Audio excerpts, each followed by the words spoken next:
এটা বিশেষ দৃশ্য দেখাব খুজিছোঁ যদিও কায়িকভাৱে নাই মেট্ৰিক্স চিনেমা হলৰ কৰ্তৃপক্ষৰ ফালৰ পৰা এটা বিশেষ ব্যৱস্থা কৰা হৈছে ইয়াত জুবিনদাৰ বাবে এখন বিশেষ আসন ৰখা হৈছে সেই আসনখন এয়া হৈছে সুন্দৰকৈ ফুলেৰে ইয়াত সজ্জিত কৰা হৈছে আৰু সমান্তৰালভাৱে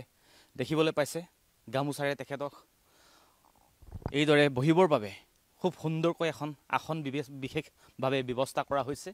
আৰু সেই আসনখন মই দেখুৱাইছোঁ এয়া যদিও কায়িকভাৱে নাই তেখেতে ইয়াতে বহি প্ৰথম দৰ্শনটো তেখেতে উপভোগ কৰিব বুলি ভবা হৈছে উপভোগ কৰিব বুলি আমি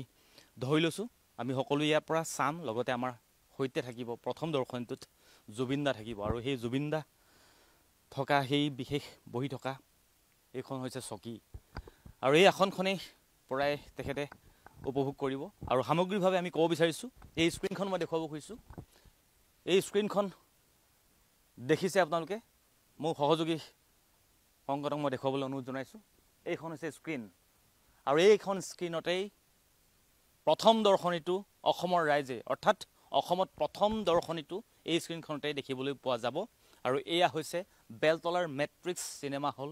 আৰু চিনেমা হলত দুটাকৈ হল আছে বুলি ক'ব লাগিব দুখন স্ক্ৰীন আছে এই দুখন স্ক্ৰীনত লোকসকলে একেলগে চাব পাৰিব আৰু ইয়াত 12টাকৈ দৰ্শনী এটা দিনত মুকলি কৰা হৈছিল কিন্তু দৰ্শকৰ বিপুল সঁহাৰি আৰু তেওঁলোকৰ আগ্ৰহৰ বাবে আৰু এটা বিশেষ দৰ্শনী বঢ়াই দিয়া হৈছে যিটো দৰ্শনী এতিয়াৰ পৰা আৰম্ভ হ'ব 4:30 বজাত আপোনালোকে চাব পাৰিব এতিয়াৰ পৰা গতিকে 13টাকৈ দৰ্শনী এদিনত চাব পাৰিব দৰ্শকসকলে আৰু 4:30 বজাৰ লগে লগে আৰু মাজত মাত্ৰ কেইটামান মিনিট বাকী 4:30 বজাৰ লগে লগে দেখিবলৈ পাব সকলোৱে উদ্বিগ্নতাৰে বাট চাই থকা বহু প্ৰত্যাশিত আমাৰ মৰমৰ জুবিনদাৰ যি সপোনৰ ছবি সেই ছবিখন